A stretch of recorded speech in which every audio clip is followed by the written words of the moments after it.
So here's what's happening in the Pam Bondi confirmation proceeding. She's not there, right? Yesterday, we got 2 rounds with her.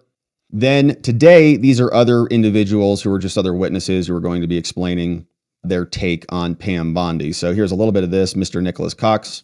And I believe wholeheartedly that all of them will love working for Pam Bondi like I have. Mr. Chairman, thank you very much. I thank all of you for being very careful about not going over the 5 minutes. Thank you all very much for that. I'm going to start with you, Mr. Ehrenberg, and my staff gives me information that maybe you don't mind telling people that you vote for Democrats and that you voted against President Trump. I'm just saying that you probably don't mind saying that, or you wouldn't have told us. You clearly have political differences with Miss Bondi, and I'm sure you disagree with her on many issues. So what would you say to critics of Miss Bondi who believe that she is, quote unquote, too partisan to serve as our nation's attorney general? Thank you, Mr. Chairman. Those critics should talk to her political opponents in the past, like me, like Dan Gelber, who was the Democrat who beat me, who ran against her in the general election. They're friends. It's rare these days that you see people who battle it out in a general election remain friends after all these years. She had relationships across the aisle within the Florida legislature. I know because I was in the Florida legislature before I ran for attorney general, and I saw it up close. I think some of the criticism comes in that she is loyal to President Trump, and she is. She is. But I never believed that if asked to do something illegal, that she would knowingly do that. She would never step across the line. In my mind, I can't imagine her doing that. I echo what Nick Cox said, is that she's always been tethered to the law. She understands, as a 20-year prosecutor, that prosecutors have to follow the evidence and the law.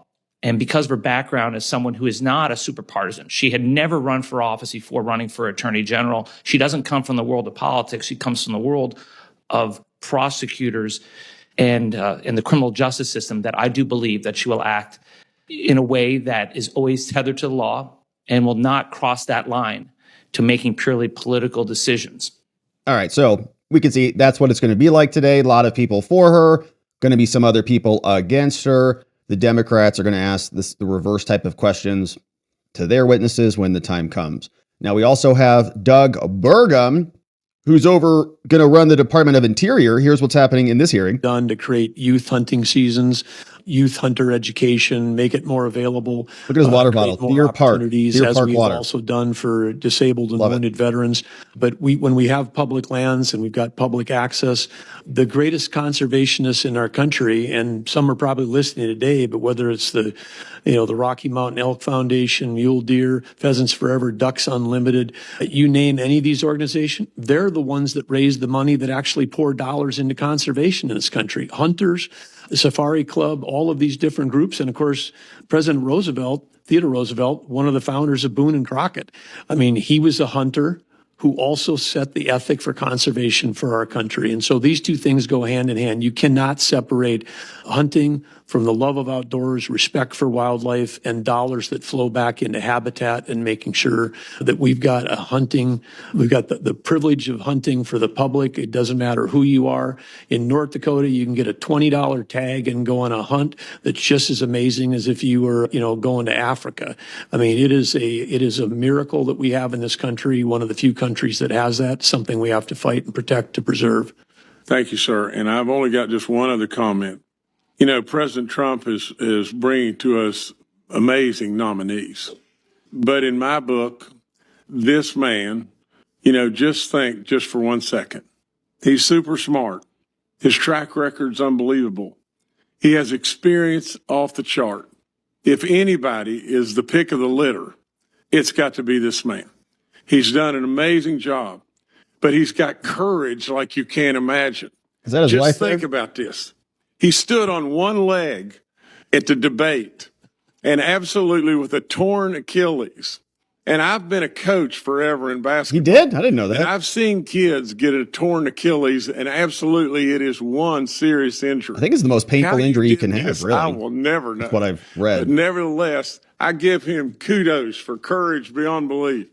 Thank you so much, sir.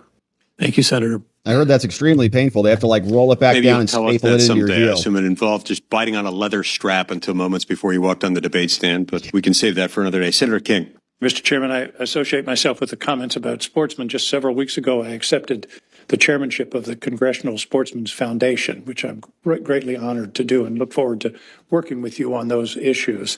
I have visited your wonderful state, camped there, visited Minot with Senator Kramer, and I must say Minot is the flattest place I've ever been in my life. One of the locals said the good thing about it is if your dog runs away, you can still see him after 3 days. But Because it's flat? and I also want to compliment you. A lot of people talk about an all of the above energy strategy. You did it. You implemented it in North Dakota. Over 30%, 36% of your This is the electricity comes Democrat, from no? wind. And I hope one of the projects you might undertake when and if you are confirmed is to convince your boss that wind power isn't all bad. He is well known for his opposition to wind power, but you know We're not building a single benefits are windmill there. Of course, base load is also during the 4 important. years. Trump said Storage not is one. important to balance the grid. I understand that. But coming from a state where 36% of your electricity came from wind, I hope you can talk to the president about the fact that wind has its virtues and can contribute significantly because we are, as Not you know, one stinking blade's facing going up. a huge energy Don't even think challenge about it. over the Tell him, next Doug. 15 to 20 years to support the knowledge economy. Will you undertake that project? Senator King, certainly you've got great wind resources in Maine. We've got good wind resources in North Dakota. Not every state is lucky to have that. The resources that we do where the wind is blowing, maybe that flat ground helps us on that. Very few trees to stop the wind. But I would say the key here you mentioned is base load versus the intermittent, because we've got to have the right balance, and we maybe have tipped a little too far in one direction. So I think that's the key piece for us, the key short-term emergency. But you do see the value of wind power. A third of your state's electricity comes from that source. Yeah, and most of that we export, and so I think our neighbors are happy to have that. But I would also say that, again, we need an all-of-the-above strategy. It's what we've had in North Dakota. And a balanced It's grid. it's a balance, but we need more. We need more, and the thing we're short of most right now is base load. Well, Maine has an asset similar to yours offshore, and the Department of the Interior executed several leases recently. I hope I can have your commitment to continue with those leases.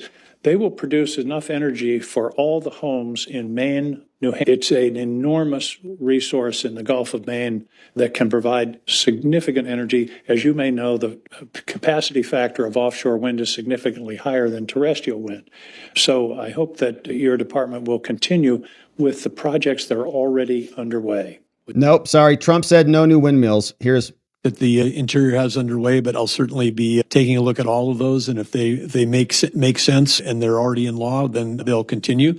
I think the key is, and I think President Trump's been very clear in his statements that he's concerned about the significant amount of tax incentives that have gone towards some forms of energy that have helped exacerbate this imbalance that we're seeing right now today.